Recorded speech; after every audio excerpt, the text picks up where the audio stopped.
Hi friends, ఇప్పుడు మనం environmental studies important questions and answers తెలుసుకుందాం. ఇవి ఎట్లా అంటే most repeated and gunshot questions లాగా అనమాట. మనకేంటంటే ఇది సెక్ పేపర్ లాగా లైక్ 40 మార్క్స్ క్వశ్చన్ పేపర్ అనేది వస్తుంది అనమాట. Like 2 long answers 2 short answers అని అడుగుతారు. అండ్ ఇది ఒక అంటే జస్ట్ జనరల్ సబ్జెక్ట్ అన్నట్టు. ఎన్విరాన్మెంట్ గురించి కొంచెం తెలుసుకుంటే ఈజీగా రాయొచ్చు. జస్ట్ ఈ ఒక్క వీడియో చూడండి, మీకు ఎన్విరాన్మెంట్ గురించి లైక్ ఎన్విరాన్మెంటల్ స్టడీస్ గురించి కంప్లీట్ ఐడియా వస్తుంది. ఈ ఒక్క వీడియోతో ఈజీగా పాస్ అవ్వచ్చు అండ్ టాప్ మార్క్స్ కూడా స్కోర్ చేయొచ్చు. Like let's begin. అయితే ఇది డిగ్రీ సెమిస్టర్ వాళ్ళకి ఉందన్నమాట. ఫస్ట్ సెమిస్టర్ వాళ్ళకి ఇది డిగ్రీ ఏ యూనివర్సిటీ అయినా common subject, common syllabus. So చూద్దాం ఇప్పుడు. What are the biotic components of ecosystem? Biotic components అంటే ఏంటి? బయోటిక్ అంటే ఏదైనా లివింగ్ బీయింగ్స్, అంటే ఏదైనా జంతువులు ఉంటాయి కదా, జీవించేటి, వాటిని బయోటిక్ అంటారు అన్నమాట, లివింగ్ ఆర్గానిజమ్స్. సో లివింగ్ ఆర్గానిజమ్స్ని ఏమంటారు? బయోటిక్ కాంపోనెంట్స్ అని అంటారు అనమాట. అయితే అవి 2 రకాలుగా ఉంటాయి. లైక్ నేను ఏంటంటే జస్ట్ మీకు ఒక ఎక్స్ప్లెనేషన్, అంటే నీకు ఏంటంటే ఒక టర్మ్ అంటే పదాల గురించి ఈజీగా ఎక్స్ప్లెయిన్ చేస్తాను. మీరు జస్ట్ అవి చదువుకుంటే సరిపోతుంది అనమాట. ఆ ప్యాసేజ్ ఏముంది, దాని డెఫినేషన్ ఏముంది చదువుకుంటే, నేను చెప్పిందే ఉంటుంది, చదువుకోండి. ఎందుకంటే ప్రతి లైన్ చదివి ఎక్స్ప్లెయిన్ చేయాలంటే లేట్ అవుతుంది. ఎక్కడెక్కడైతే చదవాల్సి వస్తుందో అక్కడ చదువుతాను, ఓకేనా? సో లైక్ ఇప్పుడు మనకి ఏంది, బయోటిక్ కాంపోనెంట్స్ ఆర్ 2 టైప్స్. నేను చెప్పిన కదా, biotic components in the sense living organisms that inhibit a particular environment and interact with each other. So living organisms ఏవైతే ఉంటాయో ఒకదానిపైన ఒకటి డిపెండ్ అయి ఉంటాయి కదా ఒక పర్టికులర్ ఏరియాలో, వాటిని బయోటిక్ కాంపోనెంట్స్ అని అంటారు అన్నమాట. అయితే ఇప్పుడు మనకి ఎగ్జాంపుల్స్ అంటే వాటిని 2 గ్రూప్స్గా డివైడ్ చేశారు అన్నమాట కాంపోనెంట్స్ని, బయోటిక్ కాంపోనెంట్స్ని. ఒకటి ప్రొడ్యూసర్స్, ఇంకోటి కన్జ్యూమర్స్. ప్రొడ్యూసర్స్ అంటే ఏంటి? ఆటోట్రోప్స్. ఏవైతే ఫుడ్ ప్రొడ్యూస్ చేస్తాయో, అంటే సన్లైట్ యూజ్ చేసుకొని, లైక్ వాటర్ యూజ్ చేసుకొని, లైక్ ల్యాండ్ యూజ్ చేసుకొని, కొన్ని మినరల్స్ యూజ్ చేసుకొని ఏవైతే ఫుడ్ ప్రొడ్యూస్ చేస్తాయో వాటిని ప్రొడ్యూసర్స్ అని అంటారు అన్నమాట. అండ్ వాటిని ఆటోట్రోప్స్ అని అంటారు. సో ప్లాంట్స్, ఇప్పుడు మనకు తెలుసు మనకేంటి, ప్లాంట్స్ ఉన్నాయి. ప్లాంట్స్ ఎట్లా గ్లూకోజ్ ప్రొడ్యూస్ చేస్తుంది. సో సన్లైట్ ఎనర్జీ కన్వర్ట్ చేసుకొని కార్బన్ డైఆక్సైడ్, వాటర్ని యూజ్ చేసుకొని లైక్ గ్లూకోజ్ తయారు చేసుకుంటుంది ఫోటోసింథసిస్ ప్రాసెస్లో. నెక్స్ట్ ఆల్గే అనేది మనకు తెలుసు, అది అక్వాటిక్ ఇకోసిస్టమ్. ఆల్గే అంటే మనకి ఇప్పుడు వాటర్లో ఉంటుంది కదా, చెట్లు వాటర్లో ఉండే అదొక టైప్ ఆఫ్ ప్లాంట్స్ లాగా అనమాట. సో అది కూడా లైక్ ఫోటోసింథసిస్ పర్ఫామ్ చేసుకొని ఆ ప్రాసెస్లో ఎనర్జీ ప్రొడ్యూస్ చేస్తుంది. నెక్స్ట్ సర్టెన్ బ్యాక్టీరియా, కొన్ని బ్యాక్టీరియాలు ఉంటాయి, లైక్ అవి కూడా కీమోసింథసిస్ అనే ప్రాసెస్ చేసుకొని అవి కూడా ఎనర్జీని ప్రొడ్యూస్ చేసుకుంటాయి అనమాట. కన్జ్యూమర్స్, ఇప్పుడు ఏంటి కన్జ్యూమర్స్ అంటే ఎవరైతే ప్రొడ్యూస్ చేసిరో వాటి నుంచి ఫుడ్ తీసుకునేది కన్జ్యూమర్స్ అనమాట. ఇప్పుడు ఇవి హెటెరోట్రోప్స్ అన్నట్టు. హెటెరోట్రోప్స్ అంటే ఏంటి? These organisms that obtain their energy by consuming organisms. ఇప్పుడు ఏవైతే ఆర్గానిజమ్స్ ఫుడ్ ప్రొడ్యూస్ చేసుకున్నాయో, లైక్ ఇప్పుడు ప్లాంట్స్ ఇవన్నీ చెప్పినా కదా ప్రొడ్యూసర్స్ అని, లైక్ వాటి నుంచి వాటిని తిని ఇవి ఎనర్జీని డెవలప్ చేసుకుంటాయి. వాటిని మనం కన్జ్యూమర్స్ అని అంటారు అనమాట. So consumers are 3 types: herbivorous, carnivorous and omnivorous. Herbivorous అంటే animals that feed on plants. So plants ఏవైతే ప్లాంట్స్ని తింటాయో వాటిని హెర్బివోరస్ అని అంటారు. లైక్ ఆవులు కావచ్చు, కౌస్, డీర్స్, ఇంకా గోట్స్, ఇవన్నీ ఉంటాయి కదా అవి. నెక్స్ట్ ఏంటంటే carnivorous, animals that feed on another animal. So ఇవేంటంటే ఓన్లీ జంతువులనే తింటాయి అనమాట. ఇప్పుడు సింహం ఉంది, లయన్ ఉంది, వోల్వ్స్ ఉంది. సో ఇవన్నీ ఏంటి, వేరే యానిమల్స్. ఇప్పుడు డీర్స్ని, లయన్ ఏం తింటుంది? డీరే తింటుంది, అవునా? సో అది చెట్లు తినది. సో అలాంటి టైప్ ఆఫ్ యానిమల్స్ని మనం కార్నివర్స్ అని అంటాం. ఓమ్నివర్స్ అంటే లైక్ 2 కూడా తింటాయి అనమాట. లైక్ ప్లాంట్స్ తినొచ్చు, యానిమల్స్ తినొచ్చు. అలాంటి టైప్ ఆఫ్ మనము లివింగ్ ఆర్గానిజమ్స్ని మనం ఓమ్నివోరస్ అని అంటాము. సో లైక్ ఎగ్జాంపుల్ ఉన్నాయి కదా, హ్యూమన్ బీయింగ్స్. మనుషులు ఏంది, వెజ్ తింటారు, నాన్ వెజ్ తింటారు, అండ్ బియర్స్ కూడా.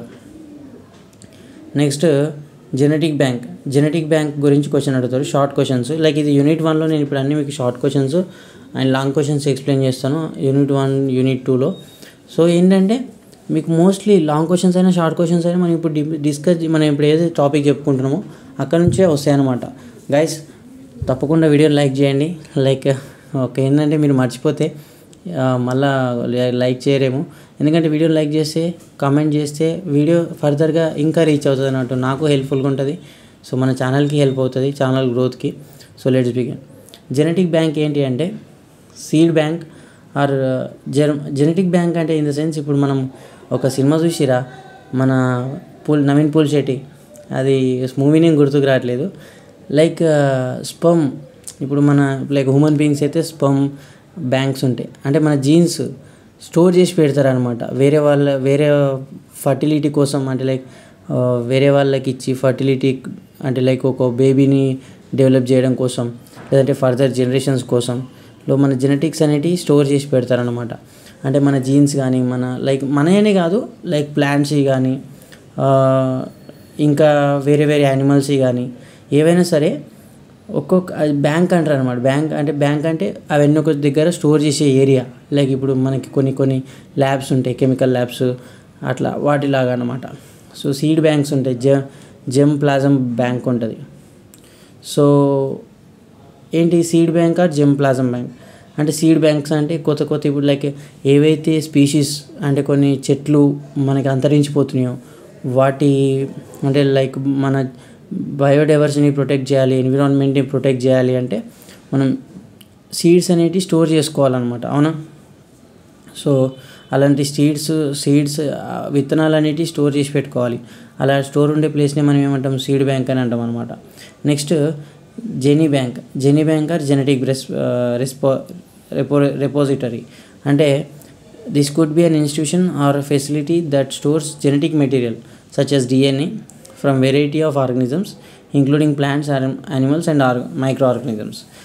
These banks plays a crucial role preserving genetic diversity, conducting research and supporting activities like breeding programs. Ante guys, like animals genes gaani, DNA, plants like even ఇంకా ఎవరిదైనా DNA తీసుకొని micro organisms DNA తీసుకొని store చేసి పెడతారు అనమాట. ఇలాంటి type of banks వాటిని gene banks అంటారు. నెక్స్ట్ బయో బ్యాంక్స్ అంటే ఏంటి, like biological samples, DNA like as it is కూడా DNA టిష్యూస్ కానీ బ్లడ్ కానీ. ఇప్పుడు మనకి బ్లడ్ కావాల్సి వస్తే ఇమ్మీడియట్గా ఏడిపోతాం, బ్లడ్ బ్యాంక్కి పోతాం. సో వాటిని మనం బయో బ్యాంక్ అని కూడా అనొచ్చు. So these samples are often used for medical research. So వాటిని ఎందుకు యూజ్ చేస్తారు, మెడికల్ రీసెర్చ్ కోసం, లైక్ ఫర్దర్గా స్టడీస్ కోసం అనేటి, లేదంటే వేరే వాళ్ళకు ఎవరికైనా అవసరం ఉంటే ఇవ్వడం కోసం కానీ యూజ్ చేస్తారనమాట. Next sperm or egg bank. ఇంతకుముందు చెప్పుకున్నట్టే మనకు స్పమ్ అయితే ఎవరిదైతే హెల్తీ స్పమ్ ఉంటుందో వాటిని ఎగ్ స్పమ్ కావచ్చు, లేదంటే ఎగ్ కావచ్చు. ఎగ్స్ అంటే like which come from the female. So inverter fertilization అంటారు కదా, లైక్ ఒక మేల్ ఫీమేల్ గ్యామెట్స్ లైక్ అవన్నీ పాలినేషన్ చేస్తూ ఉంటారు, ఫర్టిలిటీ జరుగుతుంది అక్కడ. సో ఆ ప్రాసెస్ని మనం ఇన్వర్టర్ ఫర్టిలైజేషన్ అని అంటారు అనమాట. సో అక్కడ అందుకు మనకి హెల్ప్ అవుతాయి అన్నమాట ఈ బ్యాంక్స్. నెక్స్ట్ వచ్చేసి what is different sources of energy. So different sources of energy అంటే మనకి ఎనర్జీ ఎక్కడి నుంచి వస్తుంది అంటే మనకి చాలా ఉన్నాయి, లైక్ రెన్యూవబుల్ ఎనర్జీ సోర్సెస్ ఉన్నాయి. So non renewable energy sources ఉన్నాయి. Renewable energy sources in the sense solar energy, అంటే సూర్యుడి నుంచి మనకి వచ్చే ఎనర్జీని మనం సోలార్ ఎనర్జీ అంటారు అనమాట. సన్ రేడియేషన్స్, లైక్ ఇప్పుడు మనకి థర్మల్ సిస్టమ్స్ ఉన్నాయి. ఇప్పుడు మనం ఏంది సోలార్ పవర్ కూడా డెవలప్ చేసుకుంటున్నాం. అది ఏంటంటే రీన్యూవబుల్. ఈరోజు సోలార్ అది హీట్ని మనం ఎలక్ట్రిసిటీలో కన్వర్ట్ చేసుకొని మళ్ళీ రేపు సూర్యుడు వస్తాడు, మళ్ళీ హీట్ ప్రొడ్యూస్ అవుతుంది, మళ్ళీ ఎలక్ట్రిసిటీ డెవలప్ అవుతుంది. సో అట్లా రీసైకిల్ జరుగుతూ ఉంటుంది అనమాట. నెక్స్ట్ విండ్ ఎనర్జీ అంటే గాలి నుంచి మనం చూసాం ఫ్యాన్స్, లైక్ ఇట్లా కెనెటిక్ ఎనర్జీ కొన్ని ఫ్యాన్స్ బయట కనబడితే వాటిని మనం అవి తిరుగుతూ ఉంటాయి, అవి తర్వాత ఆ ఎయిర్ని విండ్ ఎనర్జీని ఎలక్ట్రిసిటీలాగా కన్వర్ట్ చేస్తాయి అన్నట్టు. నెక్స్ట్ హైడ్రో పవర్ అంటే వాటర్, అవునా. వాటర్ నుంచి కూడా మనం ఎనర్జీని ప్రొడ్యూస్ చేయొచ్చు. బయోమాస్ ఏంటంటే బయోఫ్యూయల్స్, అవునా. సో ఏవైతే వేస్ట్ ఉంటుందో ఫుడ్ లైక్ వుడ్ కానీ క్రాప్స్ వేస్ట్ కానీ వాటి నుంచి ప్రొడ్యూస్ అయ్యే ఎనర్జీ. నెక్స్ట్ జియోథర్మల్ అంటే లైక్ ఎర్త్ ఇంటర్నల్ హీట్, అవునా. సో బాడీ అంటే లైక్ భూమి బాగా లోపల హీట్ అయ్యి అక్కడ నుంచి ప్రొడ్యూస్ అయ్యే ఎనర్జీని అక్కడ నుంచి మనం ఎలక్ట్రిసిటీని జనరేట్ చేయొచ్చు.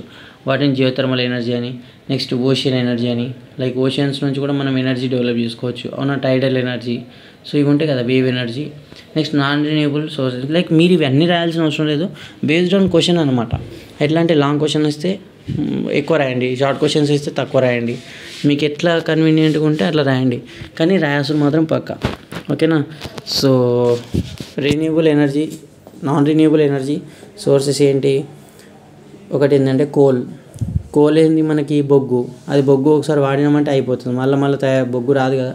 సో ఆయిల్ అనేది, ఆయిల్ కూడా నాన్ రిన్యూవబుల్ సోర్స్ అనమాట. ఆయిల్ వాడినామంటే ఎవాపరేట్ అయిపోతుంది. నెక్స్ట్ న్యాచురల్ గ్యాస్ కూడా లైక్ మీథేన్ అని, ఎలక్ట్రిసిటీకి జనరేషన్కి మనకు హెల్ప్ అవుతుంది అనమాట న్యాచురల్ గ్యాస్. నెక్స్ట్ ఏంటంటే nuclear energy, hydrogen, coal bed methane and shale గ్యాస్లో మీకు గుర్తుంటే రాయండి, లేదంటే ఫస్ట్ 3 రాసినా అయిపోతుంది. Coal, oil, natural gas, nuclear energy అని రాసినా అయిపోతుంది. నెక్స్ట్ ఏంటంటే బయోగ్యాస్ అంటే ఏంటి? So it is a type of gas produced from the biological breakdown of organic matter in the absence of oxygen. So oxygen లేకుండా energy produce అయ్యే దాన్ని మనం బయోగ్యాస్ అంటారు అన్నమాట. సో ఆర్గానిక్ మ్యాటర్ ఉంటుంది కదా, ఏదైతే ఫుడ్ వేస్ట్ ఉంటుందో, ఏదైతే కొన్ని డెడ్ ప్లాంట్స్ ఉంటాయో అక్కడ నుంచి కొంచెం ఏంటంటే గ్యాస్ ప్రొడ్యూస్ అవుతుంది అన్నమాట. లైక్ అవన్నీ అట్లా మురిగిపోయి అదంతా జరిగేసి ఆక్సిజన్ యాబ్సెన్స్లో అట్లా లైక్ ప్రెషర్తోని ఇట్లా లైక్ బాగా పాత చెట్లు అవి ఇవి అన్ని చెత్త చెదరం అంతా ఇట్లా ఒక దగ్గరికి మనం చెత్త అంతా ఒక దగ్గర జమ చేసినప్పుడు ఏమవుతుందంటే అక్కడ మొత్తం ఇట్లా ప్రెషర్ ఎక్కువ పడి అక్కడ నుంచి గ్యాస్ ప్రొడ్యూస్ అవుతుంది అనమాట. సో దాన్ని మనం ఏమంటారు, బయోగ్యాస్ అని అంటారు. సో దాన్ని అది ఆబ్సెన్స్ ఆఫ్ ఆక్సిజన్ కాబట్టి, ఆక్సిజన్ లేకుండా ఎనర్జీ ప్రొడ్యూస్ అవుతుంది కాబట్టి దాన్ని అనరోబిక్ డైజెషన్ అని కూడా అంటారు అనమాట. అనరోబిక్ డైజెషన్ అంటే మనకి ఏదైతే ఆక్సిజన్ లేకుండా ఏదైతే మనకి ఎనర్జీ ప్రొడ్యూస్ అవుతుందో దాన్ని మనం అనరోబిక్ రెస్పిరేషన్ అని అంటారు అనమాట. అదే ఆక్సిజన్ నుండి ఎనర్జీ ప్రొడ్యూస్ అయితే మనం ఏరోబిక్ డైజెషన్ అని అంటారు. ఓకేనా.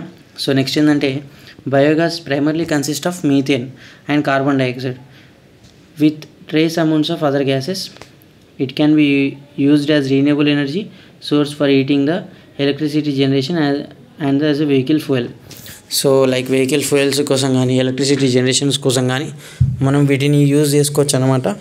సో అక్కడ నుంచి మనకి వీళ్ళు గ్యాస్ డెవలప్ చేస్తారు, అదొక టైప్ ఆఫ్ ఎనర్జీ. నెక్స్ట్ ఏంటంటే డీకంపోజర్స్ అంటే మనకు తెలుసు, ఏవైతే ఆర్గానిజమ్స్ ఉంటాయో, లైక్ ఇప్పుడు మనం హ్యూమన్ డెడ్ బాడీ ఉంటుంది, మనం చనిపోయినప్పుడు మనం అంతా మట్టిలో కలిసిపోవాల్సిందే. ఎవరు కలిపేస్తారు మనం మట్టిని అంటే డీకంపోజర్స్. అవునా. సో ఒక్కొక్కడు అంటాడు నేను మట్టిలో కలిపేస్తా అని. సో అందువల్ల కాదు, మనల్ని మట్టిలో కలిపేసేది ఓన్లీ డీకంపోజర్స్. ఏంటంటే బ్యాక్టీరియా కావచ్చు, ఫంగై కావచ్చు, ప్రోటోజోవా, ఎర్త్ వామ్స్. ఇవన్నీ ఏంటంటే మనం భూమిలో మనల్ని పాతేసినాక అవన్నీ తిని మట్టిలో కలిపేసి మనకి చిన్న చిన్న పార్ట్స్ చేసి. సో డిట్రిబ్యూటర్స్ ఇవన్నీ లైక్ మీకు ఆల్రెడీ తెలుసు, మీ స్కూల్ లైఫ్లో మీరు చదువుకున్నాయి కాబట్టి లైక్ మీరు you can go through that definitions once, you can easily understand. And ఎందుకంటే నేను ఎందుకు ఇట్లా ఫార్వర్డ్ చేస్తున్నా అంటే వీడియో బాగా లెంతీ అవుతుంది కదా. సో లైక్ ఇంకా చెప్పుకోవాల్సింది ఉంది కదా, సో ప్రతిదీ ఎలాబరేట్ చేయలేం. Next ways and objectives of rain water harvesting. So rain water harvesting అంటే మనకు వచ్చిన రెయిన్ వాటర్ని మనం ఎట్లా ప్రొటెక్ట్ చేసుకోవచ్చు అనేది. నెక్స్ట్ ఎట్లా అంటే మనకి ఇప్పుడు సర్ఫేస్ రన్ ఆఫ్ హార్వెస్టింగ్ ఉంది. అంటే ఏదైతే మనకి గ్రౌండ్ వాటర్ సర్ఫేస్ ఉంది, గ్రౌండ్ వాటర్ లైక్ ఇట్లా ఒక సర్ఫేస్ పైన వాటర్ ఉంటుంది కదా. సో దాన్ని మనం ఏంటి కొన్ని ట్రెంచెస్ లైక్ కొన్ని రంధ్రాలు తవ్వి లేదంటే ఇంకోటి గుంతలు అంటారు కదా, అలా అన్నమాట. అలా చేసి మనం అక్కడ వాటర్ అనేది భూమిలోకి పంపించవచ్చు అన్నట్టు. Next roof top rain water harvesting. Like మనకి ఇప్పుడు మన బిల్డింగ్స్ పైన రూఫ్స్ పైన రెయిన్ వాటర్ పడుతుంది, వాటిని కూడా మనం అంతా స్టోర్ చేసుకొని అంతా ఒక దగ్గరికి ఒక డ్రమ్ములోకి పంపించుకొని పైప్ తోటి అవి కూడా మనం యూజ్ చేసుకోవచ్చు. Next rain water harvesting pits, like just like ఇంతకుముందు చెప్పుకున్నట్టే recharge ground water by allowing rain water to percolation into the soil. So same as it. Next ఏంటంటే పర్కులేషన్ పిట్స్. పర్కులేషన్ పిట్స్ అంటే like water observe చేసుకొని ground, ఇది కూడా same అంతే. గ్రౌండ్ని pits డిగ్ చేసి అక్కడ సన్నం ఇప్పుడు వాటర్ ఇక్కడ పారుకుంటూ వచ్చి అందులో పడిపోతాయి అన్నట్టు. అప్పుడు వాటర్ అనేది రీస్టోర్ అవుతుంది. సో మనం పిట్స్ కూడా డిగ్ చేయాలన్నమాట, చిన్న చిన్న గుంతల్లాగా. నెక్స్ట్ ఏంటంటే చెక్ డ్యామ్స్. సో కొన్ని రెయిన్ వాటర్ హార్వెస్టింగ్ అంటే మనం ఏం చేయాలి, గ్రౌండ్ వాటర్ రీఛార్జ్ అవ్వాలి అంటే మనము డ్యామ్స్ కూడా కొన్ని కన్స్ట్రక్షన్ చేసుకోవాలి. అవును. సో వర్షం పడితే అన్ని నీళ్ళు ఓషన్లో అంటే సముద్రాలలోకి వెళ్ళిపోకుండా మనం కొన్ని డ్యామ్స్ కన్స్ట్రక్ట్ చేస్తే అక్కడ మనం వాటర్ కాపాడుకోవచ్చు, మనకు ఫర్దర్గా యూజ్ అవుతుంది. Objectives of rain water harvesting. So rain water harvesting objectives ఏంటి అంటే మనం ఎందుకు చేయాలి, రెయిన్ వాటర్ ఎందుకు కాపాడుకోవాలి అంటే లైక్ వాటర్ కన్జర్వేషన్ మనకు వాటర్ అనేది అవసరం కాబట్టి సో దానికోసం. నెక్స్ట్ గ్రౌండ్ వాటర్ రీఛార్జ్ అనేది ఇంపార్టెంట్. ఎందుకంటే మనం ఇప్పుడు వ్యవసాయం చేస్తాం, లైక్ ఫార్మర్స్ వాళ్ళు ఎన్నో యానిమల్స్ వాటర్ పైన డిపెండ్ అయి ఉంటాయి కాబట్టి ఆ అండర్ గ్రౌండ్లో వాటర్ ఉన్నప్పుడే మనం పంటలు పండియగలుగుతాం. సో మనకు కూడా వాటర్ ఉంటాయి కాబట్టి రెయిన్ వాటర్ హార్వెస్టింగ్ అనేది ఇంపార్టెంట్. లైక్ మిటిగేటింగ్ ఫ్లడ్స్ కూడా తగ్గించడానికి. అవునా. లైక్ ఇప్పుడు ఒక ఏరియాలో బాగా వర్షం పడుతుంది అనుకోండి, అక్కడ డ్యామ్స్ ఏం కట్టలేకపోతే డైరెక్ట్ వాటర్ వచ్చేసి ఊర్ల మీదకి వచ్చేస్తాయి. సో ఊర్ల మీదకి వచ్చేసినప్పుడు ఫ్లడ్స్ వస్తాయి.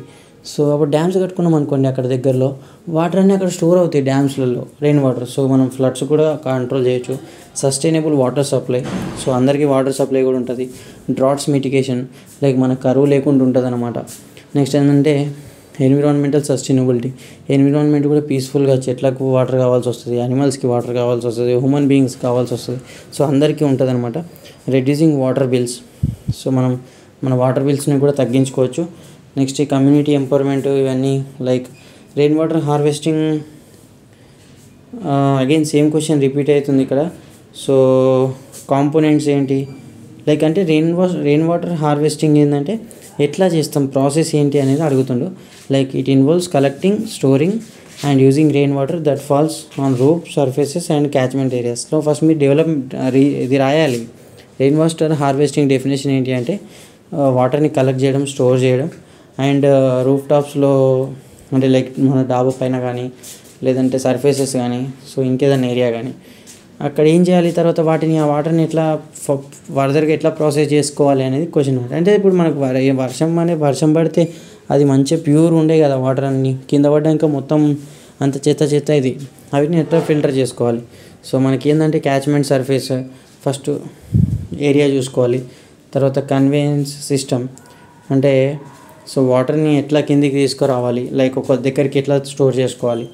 నెక్స్ట్ ఏంటంటే తర్వాత ఫిల్టర్ చేసుకోవాలి, తర్వాత డిస్ట్రిబ్యూట్ చేసుకోవాలి. ఫిల్టర్ చేసుకునే ప్రాసెస్ ఉంటాయి చాలా, లైక్ ఆ ప్రాసెస్ని చేసిన తర్వాత వాటర్ ఎవరికి అవసరం అంటే వాళ్ళకి డిస్ట్రిబ్యూట్ చేసుకోవాలి. సో దానివల్ల బెనిఫిట్స్ ఏంటి, సో బెనిఫిట్స్ అనేటివి మనకు ఆల్రెడీ ఇంతకుముందు రీసెర్చ్ చేసినాం. వాటర్ కన్జర్వేషన్ అని, గ్రౌండ్ వాటర్ రీఛార్జ్ అని, ఫ్లడ్ కంట్రోల్ అని. సో టైప్స్ ఏంటి, like rain water harvesting types ఎన్ని ఉన్నాయంటే surface run off harvesting, sub surface run off harvesting.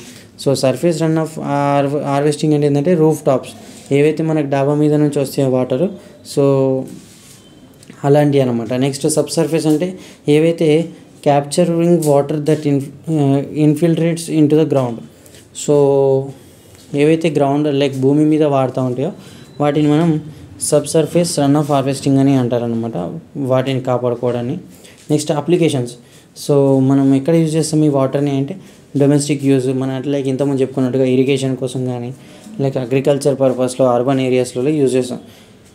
Water shed management ఏంటి అంటే లైక్ డెఫినేషన్ చూద్దాం.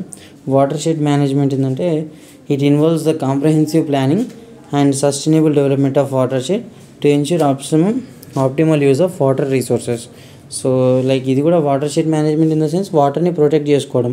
ఎట్లా ప్రొటెక్ట్ చేసుకుంటాం అనేది question. Next land use planning. So components ఏముంటాయి ఇందులో, ల్యాండ్ యూజ్ ప్లానింగ్ అంటే balancing agriculture, forestry and urban development. So మనం వాటర్ షెడ్ వల్ల మనకి ఎట్లా వాటర్ని మనం ప్రొటెక్ట్ చేసుకుంటే మనకి ఎట్లా యూజ్ అవుతుంది, land use planning like agriculture develop చేసుకోవచ్చు, ఫారెస్ట్రీ, సాయిల్ కన్జర్వేషన్ చేసుకోవచ్చు. అవునా. లైక్ ఇప్పుడు ఏంటంటే వాటర్ షెడ్ అంటే వాటర్ ఇప్పుడు ఒకటే తీరు ఇట్లా నీళ్ళలో కొట్టుకుపోయింది అనుకో, అప్పుడు మనం మట్టి కూడా అట్లా మీద మంచిగా ఫర్టైల్ ల్యాండ్ ఉంటుంది. ఆ ల్యాండ్ కూడా అట్లా వాటర్ స్పీడ్ వస్తే అట్లా కొట్టకపోతే పంట కూడా లైక్ ల్యాండ్ కూడా ఇన్ఫర్టిలిటీ అయిపోతుంది అనమాట. సో ల్యాండ్ కూడా మనకి ఫర్టైల్ ల్యాండ్ ఉండాలి అంటే మనకి వాటర్ షెడ్ మేనేజ్మెంట్ అనేది ఇంపార్టెంట్ అనమాట. నెక్స్ట్ వచ్చేసి ఏంటంటే అఫారెస్టేషన్ అండ్ రీఫారెస్టేషన్. సో మళ్ళీ మనం చెట్లను నాటుకోవచ్చు, వాటర్ ఉంటే మళ్ళీ చెట్లు పెరుగుతాయి కాబట్టి. So water quantity monitoring, next community involvement. So ఇవన్నీ చేయవచ్చు మనం, అవునా. సో జస్ట్ వాటర్ మేనేజ్ చేసుకుంటే. నెక్స్ట్ ఆబ్జెక్టివ్స్ ఏంటి? Sustainable water supply, food control, biodiversity conservation, erosion control. So మనం ఎందుకు చేస్తాం వాటర్ మేనేజ్మెంట్ అనేది? ఇవన్నీ రీజన్స్. నెక్స్ట్ ఏంటంటే ఇంపార్టెన్స్. సో ఎందుకు ఇంపార్టెన్స్ ఏంటి? Ecosystem health, climate resilience, community resilience. So almost ఇవన్నీ డిస్కస్ చేసిన పాయింట్సే. Next integrated approach. Watershed management requires integrated and collaborative approach involvement government agencies, local communities and other stake holders. Water మనం ఒక్కోని వల్ల నేను ఒక్కొని నీళ్ళని కాపాడుకుంటా అంటే అవుతుందంటే కాని పని. ఏంటంటే నువ్వు తోడుగా ఉండాలి. లైక్ ఇప్పుడు గవర్నమెంట్ హెల్ప్ చేయాలి, మనకి గవర్నమెంట్ సపోర్ట్ ఉండాలి, లోకల్ కమ్యూనిటీ సపోర్ట్ ఉండాలి, అవునా. సో ఇవన్నీ సపోర్ట్స్ ఉన్నప్పుడే మనము వాటర్ని మేనేజ్ చేసుకోగలుగుతాం అనమాట. వాటర్ షెడ్ మేనేజ్మెంట్ అనేది చేస్తాం. నెక్స్ట్ క్వశ్చన్ ఏంటి అంటే scope and importance of environmental studies. అసలు మనకి ఇంపార్టెన్స్ ఏముంది, ఎందుకు చదవాలి ఎన్విరాన్మెంటల్ స్టడీస్ అనేది? So environmental studies is a interdisciplinary field that examines the interactions between humans and environment. So మనుషులకి ఆ ప్రకృతికి మధ్య జరిగే విశేషాల గురించి తెలిపేదే ఎన్విరాన్మెంటల్ స్టడీస్ సబ్జెక్ట్ అనమాట. So it compresses of wide range of topics including ecology, conservation, pollution, climate change, sustainable development and the impact of human activities on natural system. So ఏంటంటే మనం ఇందులో ఏం టాపిక్స్ గురించి అంటే లైక్ ఎట్లా discuss చేస్తామంటే మనకి ఎకాలజీ మీద మన మనుషులు చేసే పనులు ఎకాలజీ పైన ఎట్లా ఇంపాక్ట్ చూపిస్తున్నాయి, లైక్ పొల్యూషన్ ఎట్లా ఎఫెక్ట్ అవుతుంది, క్లైమేట్ చేంజ్ ఎట్లా జరుగుతుంది అనే విషయాలు తెలుస్తూ ఉంటాయి అన్నమాట. సో మనం ఎన్విరాన్మెంటల్ స్టడీస్ చేస్తూ ఉంటే తెలుసుకోవాలి కాబట్టి అండర్స్టాండింగ్ ఎకోసిస్టమ్. సో మనం ఎకోసిస్టమ్ అంటే అసలు ఫస్ట్ ఎకోసిస్టమ్ అంటే ఎన్విరాన్మెంట్కి ఎకోసిస్టమ్కి డిఫరెన్స్ తెలుసుకోండి గైస్. సో మీకు ఇప్పటివరకు తెలియకపోతే ఒకసారి వినండి. ఎకోసిస్టమ్ అంటే ఒక పర్టికులర్ ఏరియా, అవునా. ఒక పర్టికులర్ ఏరియాలో లైక్ ఒక చెట్టు ఉంది, ఒక చెట్టు కింద కొన్ని బ్యాక్టీరియా పెరుగుతుంది, చిన్న చిన్న పురుగులు పెరుగుతాయి, చెట్టు మీద ఇంకేదో జంతువులు పెరుగుతాయి, ఆ పక్షులు పెరుగుతాయి. ఆ పర్టికులర్ ఏరియా ఆ చెట్టు పక్కన కొంచెం వాటర్ ఉంటాయి. సో ఆ పర్టికులర్ ఏరియా అన్నిటితో కలిసి లైక్ అక్కడ ఒక అందరూ జీవిస్తున్నారు, living beings, non living things అన్నీ జీవిస్తున్నాయంటే ఆ పర్టికులర్ ఏరియాని మనం ఎకోసిస్టమ్ అని అంటాం. ఎన్విరాన్మెంట్ అంటే అలాంటి ఎన్నో ఎకోసిస్టాలు అన్నీ కలిస్తే ఎన్విరాన్మెంట్ అంటాం, ఓకేనా. సో ఇది డిఫరెన్స్. ఎన్విరాన్మెంట్ ఈజ్ ఒక group of ecosystems can be said as environment, ఓకేనా. సో మీకు ఇంతకుముందు ఈ డిఫరెన్స్ తెలిస్తే ఫైన్, ఒకవేళ తెలిసినా తెలియకపోయినా వీడియోని అయితే లైక్ చేసుకోండి guys.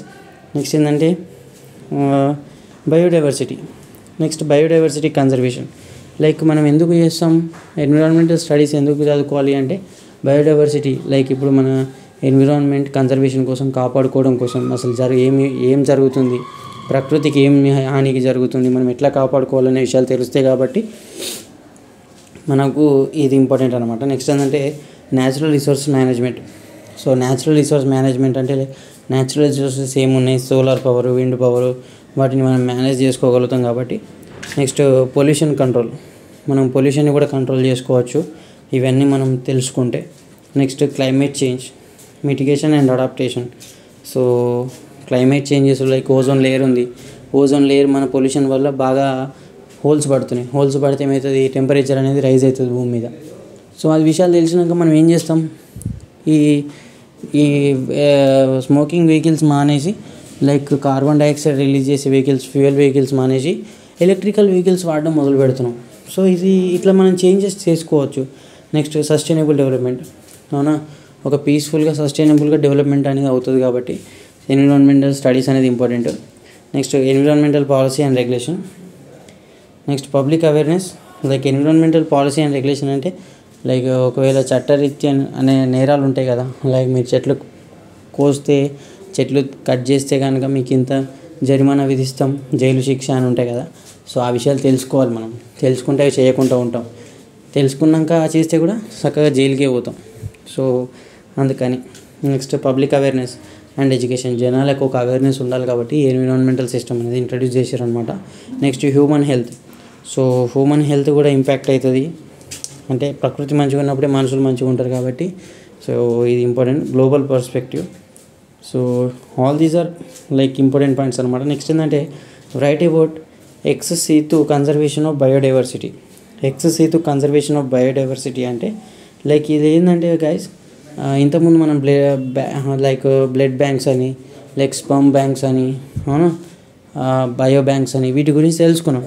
So same as it is ఇది కూడా ఎక్సెసివ్ కన్జర్వేషన్ ఆఫ్ బయోడైవర్సిటీ అంటే లైక్ ఎండేంజరస్ స్పీషీస్ ఏవైతే ఉంటాయో, అంటే ఇప్పుడు లైక్ ఏవైతే భూమి నుంచి ఆల్రెడీ లైక్ కొన్ని మాత్రమే ఆ జాతి, సపోజ్ ఒక పక్షి జాతి, ఒక చెట్ల జాతి చనిపోతుంది, లైక్ అంతరించిపోతుంది అనే జాతులను తీసుకొచ్చి ఏం చేస్తారంటే ఇట్లా లైక్ ల్యాబ్స్లలో పెట్టి, అవునా, సో వాటిని ప్రొటెక్ట్ చేస్తారనమాట. అంటే జనాలకి ఫర్దర్ జనరేషన్స్కి చూపిస్తారు. సో అండ్ సో ట్రీస్ ఉంటుండే, సో అండ్ సో యానిమల్స్ ఉంటుండే, so this type of varieties ఉంటుండే, ఇప్పటికీ ఉన్నాయి చూడండి అని చెప్పి చూపెట్టడానికి లైక్ అండ్ ఫర్దర్గా వాటి సీడ్స్ని ప్రొటెక్ట్ చేసి తర్వాత ఇంకేదైనా ప్లాంటేషన్ చేయడానికి. సో ఆ ఎండేంజరస్ స్పీషీస్, ఓకేనా, వాటిని ప్రొటెక్ట్ చేయడం అనమాట. What is excessive conservation of biodiversity అంటే ఇదే. సో లైక్ ఏంటంటే excessive conservation plays a crucial role in safeguarding biodiversity by providing control environment where threatened and endangered species can be managed, bred and preserved. So there are several key strategies and methods within excessive conservation, each serving as a specific purpose for the preservation of biodiversity. Next అంటే like వాటిని మనం ఎట్లా conserve చేయొచ్చు, ఏవైతే అంతరించిపోతున్నాయో వాటిని ఎట్లా conserve చేయొచ్చు అనేది ఈ ఎక్సెసివ్ కన్జర్వేషన్ స్ట్రాటజీలు అనమాట.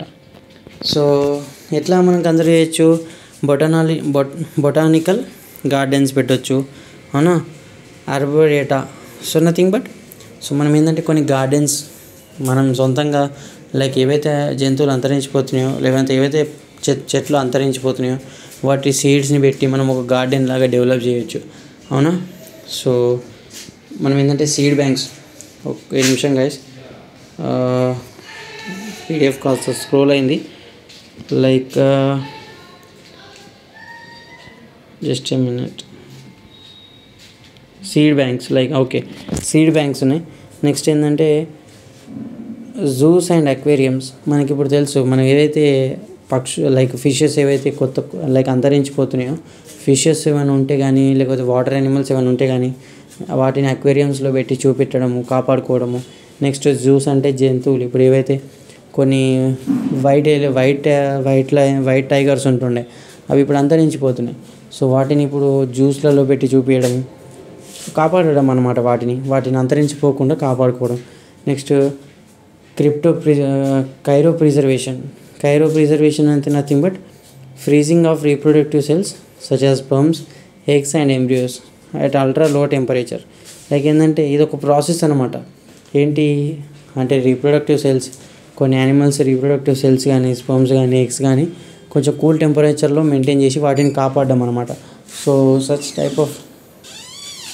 నెక్స్ట్ టిష్యూ కల్చర్ అంటే ఏంటి, tissue culture in the sense ఇప్పుడు టిష్యూస్ గురించి అయితే మనకు తెలుసు. Like vitro tissue culture involves the propagation of plants under sterile conditions. So ఈ టిష్యూ కల్చర్ కూడా ఇది ఒక ప్రాసెస్ అనమాట, ఇది కూడా ఒక type of excessive conservation process అనమాట. ఇట్లా కూడా మనం ఎండేంజరస్ స్పీషీస్ని మనం కాపాడుకోవచ్చు గైస్. సో ఫర్దర్గా వచ్చేసి ఏంటి అంటే ఎక్సెసివ్ వైల్డ్ లైఫ్ సాంచురీస్ ఉన్నాయి కొన్ని.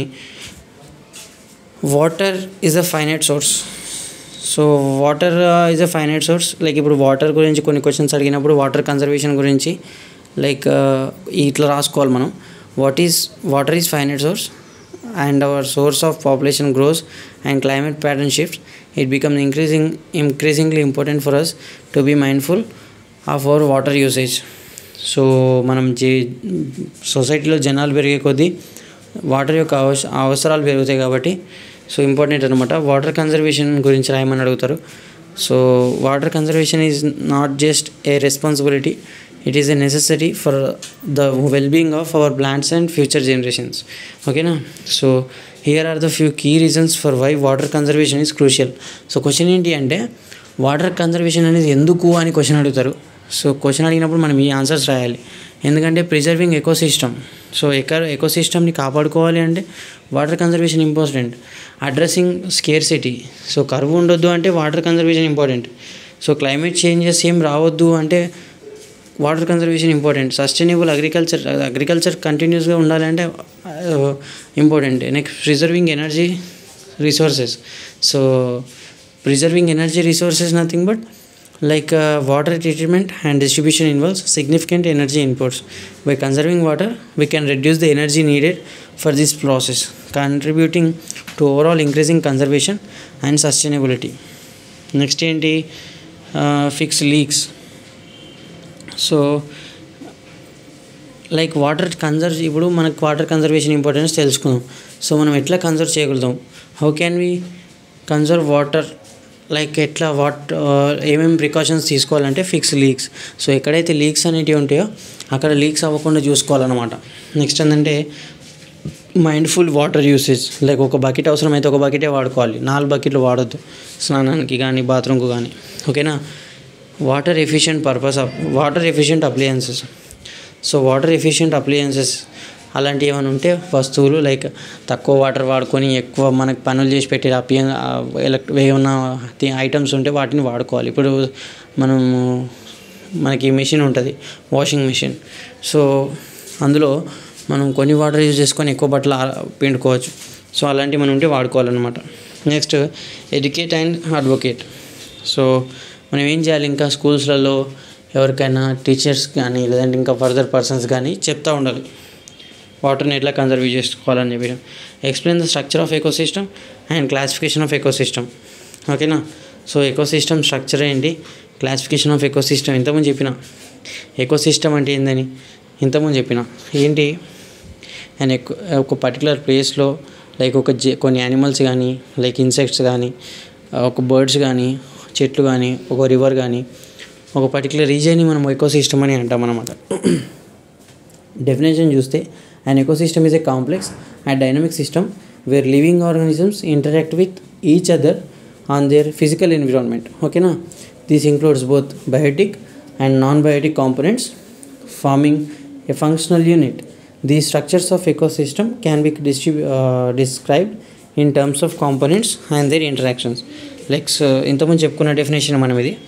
లైక్ కాంపోనెంట్స్ ఆఫ్ ఎకోసిస్టమ్ చూస్తే ఏమేమి ఉంటాయి అసలు ఎకోసిస్టమ్లో అంటే ఏమేమి ఉంటాయి అంటే బయోటిక్ కాంపోనెంట్స్ ఉంటాయి, అబయోటిక్ కాంపోనెంట్స్ ఉంటాయి. బయోటిక్ కాంపోనెంట్స్ అంటే లైక్ లివింగ్ థింగ్స్ ఉంటాయి, అబయోటిక్ కాంపోనెంట్స్ అంటే నాన్ లివింగ్ థింగ్స్ కూడా ఉంటాయి. బయోటిక్ కాంపోనెంట్స్ లైక్ ప్రొడ్యూసర్స్ వచ్చేసి అవునా.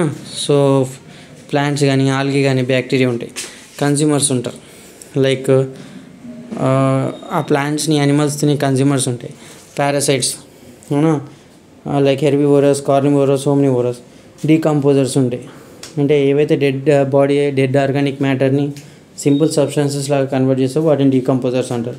Abiotic components in the same sense, abiotic components అంటే లైక్ సన్లైట్ కానీ టెంపరేచర్ కానీ న్యూట్రియంట్స్ సాయిల్ ఇవన్నీ ఉంటాయి కదా అక్కడ ఒక ప్రదేశంలో.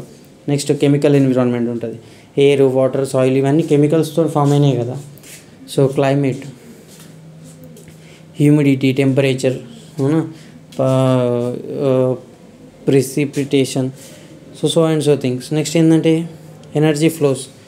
Sunlight is the primary source of energy most ecosystem. So energy ఎక్కడి నుంచి ఫ్లో అవుతుంది మోస్ట్లీ అంటే సన్లైట్ నుంచి ప్లాంట్స్కి మూవ్ అవుతుంది, ప్లాంట్స్ నుంచి యానిమల్స్కి. సో అదొక ప్రైమరీ సోర్స్ అనమాట. నెక్స్ట్ ఏంటంటే food chains and webs. So food chains, organisms are connected feeding relationship forming food chains and web to that illustrate the flow of energy. So ఒక food chain అనమాట. Plant like సూర్యుని మీద plants depend అయితే, plants మీద animals depend అయితే, like herbivorous depends అయితే herbivorous మీద, carnivorous depend అయితే లైక్ కార్నివోరస్ మీద ఓమ్నివోరస్ డిపెండ్ అవుతాయి, అవునా. సో ఓమ్నివోరస్ అనేది హెర్బివోరస్ మీద, కార్నివోరస్ మీద, రెండింటి మీద డిపెండ్ అవుతాయి. నెక్స్ట్ ఏంటంటే క్లాసిఫికేషన్ ఆఫ్ ఎకోసిస్టమ్. ఎకోసిస్టమ్ని మనం ఎన్ని రకాలుగా క్లాసిఫై చేయొచ్చు అంటే terrestrial ecosystem, aquatic ecosystem. So terrestrial అంటే ల్యాండ్ బేస్డ్, ఏదైతే ల్యాండ్ ఉంటుందో ఒక పర్టికులర్ ప్రదేశంలో, సో ఫారెస్ట్ కానీ, డెజర్ట్స్ కానీ, గ్రీన్ ల్యాండ్స్ కానీ, గ్రాస్ ల్యాండ్స్ కానీ, సో వాటిని టెరెస్ట్రియల్ అంటారు. అక్వాటిక్ అంటే వాటర్, సో మెరైన్ కానీ, ఫ్రెష్ వాటర్ కానీ, సో ఇన్సూరెన్స్ అక్కడ ఉండే జీవజంతువుల గురించి, అక్కడ ఉండే ప్లాంట్స్ గురించి అదంతా డిస్క్రైబ్ చేయడాన్ని అక్వాటిక్ ఎకోసిస్టమ్ అని అంటారు. Natural and artificial. న్యాచురల్ అంటే హ్యూమన్ ఇన్వాల్వ్మెంట్ లేకుండా దానంతట అసలే డెవలప్ అవుతుంది, న్యాచురల్ ఎకోసిస్టమ్ అంటారు. ఆర్టిఫిషియల్ ఎకోసిస్టమ్ అంటే లైక్ హ్యూమన్ యాక్టివిటీస్తో డెవలప్ అయ్యేదాన్ని such as urban areas, agriculture fields. So ఒక అగ్రికల్చర్ మనం పొలాలు వేస్తాం, పొలాలు నాటుతాం, అక్కడ మనం చేయడం వల్లనే అక్కడ ఒక ప్రదేశం అనేది ఏర్పడుతుంది అన్నమాట, అవునా. సో మనం పొలం నాటితే అక్కడ ఎన్నో బ్యాక్టీరియా ఫామ్ అవుతుంది, సో చెట్లు పెరుగుతాయి, మళ్ళీ వాటిపైన యానిమల్స్ డిపెండ్ అవుతాయి. సో నెక్స్ట్ ఏంటంటే అలాంటిది అనమాట. నెక్స్ట్ ఏంటంటే size and complexity. So macro ecosystem are large scale and micro economic are small scale, ఓకేనా. సో లైక్ ఓషన్స్లో ఉండే ఎకోసిస్టమ్ని మనం మ్యాక్రో అంటాం. పాండ్స్, చిన్న చిన్న ట్రీస్, వాటి దగ్గర కాలువల దగ్గర ఉండేదాన్ని మనం మైక్రో అంటాం. Specific habitat types. So forest ecosystem, grasslands, deserts ecosystem, ఇవన్నీ. నెక్స్ట్ ఏంటంటే producers, consumers and decomposers of ecosystem. So ఎవరు ప్రొడ్యూసర్స్, ఎవరు కన్జ్యూమర్స్, ఎవరు డికంపోజర్స్, ఎవరు. సో ఇవన్నీ కూడా ఇంపార్టెంట్ క్వశ్చన్స్ అనమాట. ఆల్రెడీ మనం చర్చించుకున్నాం. ప్రొడ్యూసర్స్ అంటే నేను ఇంతకుముందు చెప్పిన ఏవైతే ఎనర్జీని సన్లైట్ నుంచి తీసుకొని లైక్ కొన్ని కెమికల్ రియాక్షన్స్ చేసుకొని వాటిని ఎనర్జీ ప్రొడ్యూస్ చేసుకునేవాడిని మనం ప్రొడ్యూసర్స్ అని అంటాం.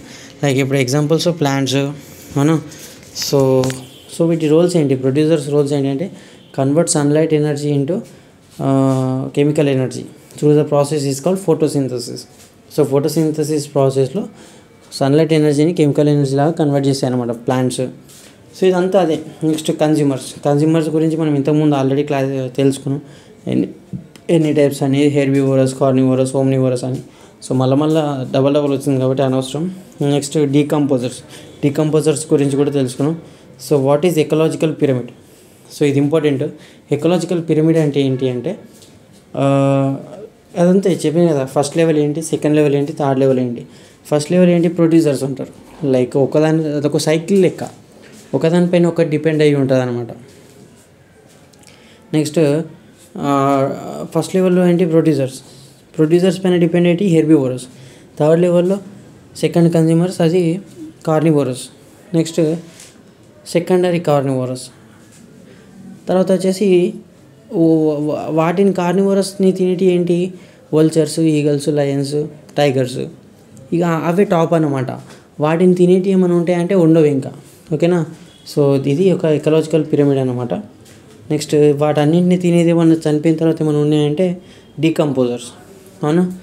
సో ఇది ఒక పిరమిడ్ ఆఫ్ ఎనర్జీ ఎట్లా ఫ్లో అవుతుంది అనేది క్వశ్చన్ అనమాట. మనకు ఫస్ట్ యూనిట్లో వచ్చేసి short questions, long questions complete చేసుకున్నాం. సో ఇప్పుడు సెకండ్ యూనిట్లో షార్ట్ క్వశ్చన్స్ చూద్దాం. సో వైల్డ్ లైఫ్ ప్రొటెక్షన్ మనకి ఇంకా ఆల్మోస్ట్ కొంచెం టైంలోనే అన్నీ డిస్కస్ చేసుకున్నాం. So wild life protection act అంటే ఏంటంటే మనం వైల్డ్ లైఫ్ అంటే లైక్ ఫారెస్ట్లో ఉన్న జంతువులను రక్షించడం అనమాట. సో వాటి కోసం ఒక యాక్ట్ తీసుకొచ్చారు, wild life protection act 1972 is a comprehensive legal framework for the protection of conservation of wild life. So జంతువులను ప్రొటెక్ట్ చేయడం అనమాట. ప్రైమరీ ఆబ్జెక్టివ్స్ అంటే దానికి ఎందుకు ప్రైమరీ ఆబ్జెక్టివ్స్ ఏంటి అంటే protection of specified flora and fauna. So కొన్ని లైక్ ప్లాంట్స్ కానీ యానిమల్స్ని కానీ రక్షించడం కోసం, అవునా. సో హ్యూమన్ బీయింగ్స్ అన్నీ రేపు బిజినెస్ కోసం అని చెప్పి ఏది పడితే అది చూడకుండా నరికేయడము, చంపేయడం చేస్తూ ఉన్నారు. అలా చేయొద్దని చెప్పేసి. Next regulations of trade in wild life. Business కోసం కొన్ని రెస్ట్రిక్షన్స్ పెట్టడం. లైక్ ఇంతకుముందు ఏంటంటే జంతు దంతాలు కట్ చేస్తూ ఉంటుండే, లైక్ ఏనుగు దంతాలు. ఇప్పుడు అవన్నీ వైలేషన్స్ అవి. అలా చేస్తే మీరు రిస్క్లో పడ్డట్టే. జైల్లో పడ్డట్టే. Next establishment of protected areas. So కొన్ని యానిమల్స్ని ఎక్స్టెంట్ అంటే లైక్ ఎండేంజరస్ యానిమల్స్ ఉంటాయి కదా, ఏవైతే యానిమల్స్ లైక్ రిస్క్లో ఉన్నాయో వాటిని వైల్డ్ లైఫ్ శాంచురీస్ కానీ నేషనల్ పార్క్స్ కానీ ఎస్టాబ్లిష్ చేసి అక్కడ కాపాడడం. Appointment of wildlife wardens. So వాటిని చూసుకోవడానికి కోసం వార్డెన్స్ని అపాయింట్ చేయడం. పెనాల్టీస్ ఆఫ్ అఫెన్సెస్, ఎవరైతే రూల్స్ని వైలేట్ చేస్తారో వాళ్ళకి పెనాల్టీస్ వేయడం, ఫైన్ వేయడం, ఇలాంటివి చేయడం అనమాట. Next what is global warming. Global warming అంటే మనకు తెలుసు, లైక్ గ్లోబ్ అంటే ఈ ఎర్త్ హీట్ అవ్వడాన్ని గ్లోబల్ వార్మింగ్ అంటారు. మన టెంపరేచర్ పెరగడాన్ని గ్లోబల్ వార్మింగ్ అంటారు. సో టెంపరేచర్ అంటే ఏమవుతుంది, గ్రీన్ హౌస్ గ్యాసెస్ అనేవి రిలీజ్ అవుతున్నాయి అనమాట. Green house gases in the sense carbon dioxide, methane, so nitrous oxide, అవునా. ఇవన్నీ ఎందుకు ఇవన్నీ ఏం చేస్తాయంటే సూర్యుడి నుంచి వచ్చే హీట్ని అబ్జర్వ్ చేసుకునేసరికి ఏమవుతుందంటే మన భూమి మీద ఇంకింత హీట్ పెరిగిపోతుంది అవి, అవునా. సో హీట్ పెరిగిపోయినప్పుడు ఏమవుతుంది, ఓజోన్ లేయర్కి అనేది బాగా ఎఫెక్ట్ అవుతూ ఉంటుంది అనమాట. ఓజోన్ లేయర్ హోల్స్ పడే ఛాన్సెస్ ఉంటాయి. మన దగ్గర కూడా స్కిన్ డిజీజ్ వస్తాయి, అవునా. సో మనకు కూడా స్కిన్ డిజీజ్ వస్తాయి ఎక్కువ టెంపరేచర్ ఉన్నప్పుడు.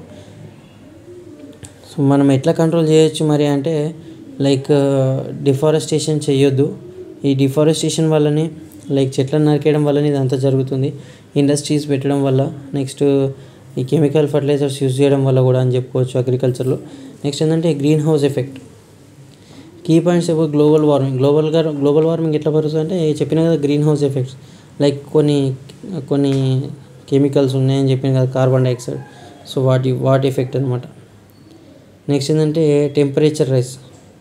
సో టెంపరేచర్ పెరగడం వల్ల గ్లోబల్ వార్మింగ్ అనేది జరుగుతుంది. నెక్స్ట్ వచ్చేసి climate change. So global warming వల్ల మనకి వెదర్ ప్యాటర్న్స్ కూడా చేంజ్ అవుతున్నాయి అనమాట. ఏంటంటే ఇప్పుడు గ్లోబల్ వార్మింగ్ ఎక్కువైంది అనుకోండి, మనకి ఈ టెంపరేచర్ కూడా పెరుగుతుంది, అవునా. సో అట్లా జరిగే క్లైమేట్లో కూడా చేంజెస్ వస్తాయి. Next sea level rise. ఈ బాగా హీట్ పెరిగిపోయేసరికి ఏమైందంటే సముద్రాలలో ఉన్న ఐస్ ఉంటుంది కదా, అది కూడా దాన్ని ఏమంటారు ఐస్బర్గ్స్ ఏమంటారు.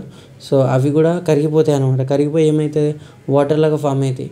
వాటర్ ఫామ్ అయినప్పుడు ఏమవుతుంది, ఐస్ ఇంకా వాటర్ లెవెల్ అనేవి పెరిగిపోతాయి సీలో. అప్పుడు మళ్ళీ మనకి ఫ్లడ్స్ వచ్చే ఛాన్సెస్ ఉంటాయి, అవునా. So next extreme weather events. So ఎప్పటికప్పుడు ఏ ఫ్లడ్స్ కానీ డ్రాట్స్ కానీ ఏర్పడే ఛాన్సెస్ ఉంటాయి అన్నమాట. నెక్స్ట్ వచ్చేసి మిటిగేషన్ అండ్ అడాప్టేషన్. సో ఇవన్నీ జరుగుతాయి కాబట్టి మనం తగ్గించుకోవాలి, లైక్ అఫారెస్టేషన్ చేసుకోవాలి, అవునా. సో మనం ప్రొటెక్ట్ చేసుకోవాల్సిన బాధ్యత మనది కాబట్టి చేసుకోవాలి. నెక్స్ట్ వచ్చేసి ozone layer depletion. Ozone layer depletion గురించి ఇంతకుముందే మనం డిస్కస్ చేసుకున్నాం. ఓజోన్ లేయర్ డిప్లేషన్ అంటే ఏంటంటే మనకి లైక్ మనం ఇప్పుడు మనం ఉంటున్నాం కదా భూమి పైన, మనకు కొంచెం పైన లైక్ ఒక 15 కిలోమీటర్స్ ఎబో అది ఏంటంటే ఒక లేయర్ అనేది ఉంటుంది అనమాట. ఏంటి అంటే ozone layer depletion refers to the thinning of ozone layer in the stratosphere. ఇప్పుడు మనకి కొంచెం 15-20 కిలోమీటర్స్ పైన స్ట్రాటోస్ఫియర్ అనే లేయర్ ఉంటుంది. అక్కడ ఏంటంటే ఓజోన్ పొర అనేది ఉంటుంది అనమాట. అక్కడ ఏం జరుగుతుంది, ఈ కెమికల్స్ మనం లైక్ ఈ గ్రీన్ హౌస్ గ్యాసెస్ వాళ్ళు వాడడం వల్ల సో అల్ట్రావైలెట్ రేడియేషన్ అంటే లైక్ ఆ హీట్ అనేది బాగా డెవలప్ అయిపోయి అక్కడ హోల్స్ పడుతున్నాయి అన్నమాట, అవునా. మనకు ప్రొటెక్ట్ చేస్తుంది ఏంటి, ఓజోన్ లేయర్ మనల్ని ప్రొటెక్ట్ చేస్తుంది. సో దానికి టెంపరేచర్ ఎక్కువయ్యి అక్కడ హోల్స్ పడడం వల్ల ఏమవుతుందంటే డైరెక్ట్ సన్లైట్ వచ్చి మన బాడీ పైన పడితే మనకి అల్ట్రావైలెట్ రేస్ అనేటివి పడుతున్నాయి అనమాట. అప్పుడు మనకేంది స్కిన్ డిజీజెస్, అవునా, హెల్త్ ప్రాబ్లమ్స్ అనేటివి వస్తాయి అనమాట. సో ఇది మెయిన్ రీజన్స్ ఏంటి ఈ ఓజోన్ లేయర్ డిప్లేషన్కి అంటే లైక్ మ్యాన్మేడ్ కెమికల్స్ కావచ్చు, క్లోరోఫ్లోరో కార్బన్స్ కావచ్చు, like carbon tetrachloride and chlorofluorocarbons అంటే ఇన్ ద సెన్స్ మనం ఇప్పుడు రిఫ్రిజిరేటర్స్లో యూజ్ చేస్తాం కదా కెమికల్స్, రిఫ్రిజిరేటర్లో ఉండేది క్లోరోఫ్లోరో కార్బన్స్ అనమాట. నెక్స్ట్ వచ్చేసి key points about ozone layer depletion. So key points గురించి తెలుసుకుంటే ఓజోన్ లేయర్ డిప్లేషన్ సబ్స్టాన్సెస్ ఏంటి, రిఫ్రిజిరేటర్స్ కానీ ఎయిర్ కండిషనర్స్ కానీ, సో ఇవన్నీ. Next effects of ozone depletion. So ఏమవుతుంది, ఓజోన్ లేయర్ అనేది దెబ్బతింటే ఏమవుతుందంటే స్కిన్ క్యాన్సర్ వస్తుంది. అవునా, యూవీ రేస్ మన అల్ట్రావైలెట్ రేస్ మన మీద పడడం వల్ల స్కిన్ క్యాన్సర్ రావచ్చు, హెల్త్ ఇష్యూస్ రావచ్చు. అవునా, సో ఏమైనా జరగవచ్చు. Recovery efforts. అవునా, సో మనం ఏం చేయాలి, మనం రికవరీ చేసుకోవాలి అంటే ఏం చేయాలి, మనం ఈ వాడడం తగ్గించాలి. రిఫ్రిజిరేటర్లు కానీ ఫ్రిడ్జ్లు కానీ, సో మనం ప్లాంటేషన్ కానీ ఎక్కువ చేసుకుంటూ ఉండాలి. అవునా, నెక్స్ట్ ఏంటంటే ఆన్గోయింగ్ మానిటరింగ్. ఎప్పటికప్పుడు చూస్తూ ఉండాలి. లైక్ ఇప్పుడు కొన్ని సైంటిస్టులు అబ్జర్వేషన్ పెడతా ఉంటారు, ఓజోన్ లేయర్కి ఎంత ఎఫెక్ట్ జరుగుతుంది, ఆ శాటిలైట్ అబ్జర్వేషన్ అనేది ఉంటుంది అనమాట. సో ఎప్పటికప్పుడు ట్రాకింగ్ చేస్తూ ఉండాలి ఓజోన్ లేయర్ ప్రొటెక్షన్ కోసం. Next types of disasters. So disasters ఎన్ని టైప్స్ అనేది తెలుసుకున్నాం. యాక్చువల్ డిజాస్టర్స్ అంటే డిజాస్టర్స్ అంటే ఏమైనా అంటే లైక్ న్యాచురల్ కెలామిటీస్ ఉంటాయి కదా, అంటే ఇలా ఫ్లడ్స్ కానీ ఎర్త్క్వేక్స్ కానీ అలాంటివి అనమాట. విస్ఫోటనం కరెక్ట్ మీనింగ్ అదో కాదో నాకు తెలియదు, కానీ డిజాస్టర్స్ అంటే అట్లా జరుగుతాయి కదా అవి. నెక్స్ట్ ఏంటంటే హరికేన్స్, అవన్నీ ఏంటి natural disasters. Next man-made disasters ఏంటి, వాల్కెన్స్ కావచ్చు.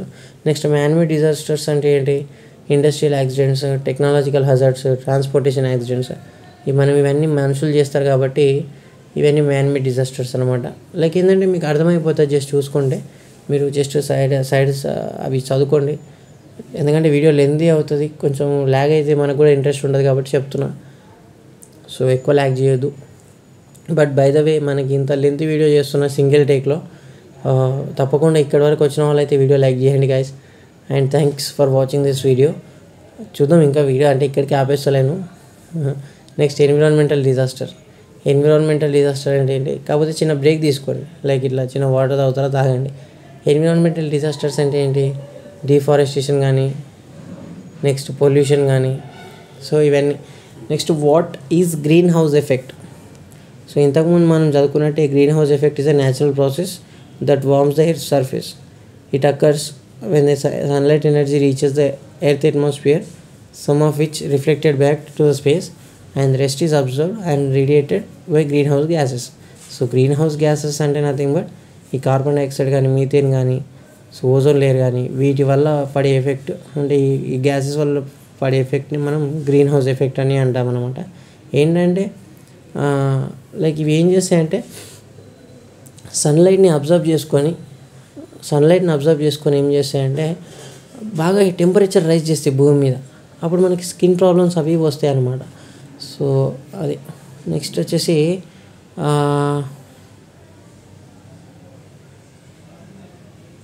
దీని ప్రాసెస్ ఏంటి అంటే these gases trap heat in the atmosphere preventing from the escape back in to the space. So మీదికి అంటే లైక్ ఇట్లా సన్లైట్ ఇట్లా కింద పడి భూమి మీద మళ్ళీ మీదికి పోకుండా ఇవి అడ్డుకుంటాయి అన్నమాట, ట్రాప్ చేస్తాయి. సో అట్లా టెంపరేచర్ పెరుగుతుంది. అవునా. So what is disaster management. Next explain it stages. So disaster management అంటే ఇంతకుముందు చెప్పిన ఫ్లడ్స్ కానీ, వాల్కెన్స్ కానీ, లైక్ ఇండస్ట్రియల్ హజార్డ్స్ కానీ, కెమికల్స్ కానీ, సో ఇవన్నీ డిజాస్టర్స్ అనమాట. సో వాటిని మనం ఎట్లా మేనేజ్ చేసుకుంటాం, నెక్స్ట్ స్టేజెస్ ఏంటి అని అడుగుతుండు.